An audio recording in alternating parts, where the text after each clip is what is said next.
King China, ding ding ding ding ding ding ding ding ding ding. King China, ding ding ding ding ding ding ding ding ding ding ding.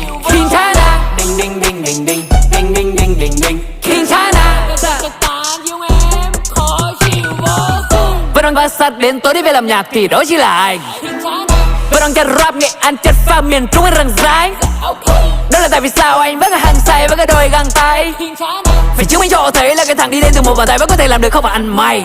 Thấy tên IDV on, tươi như là ly bia ngon.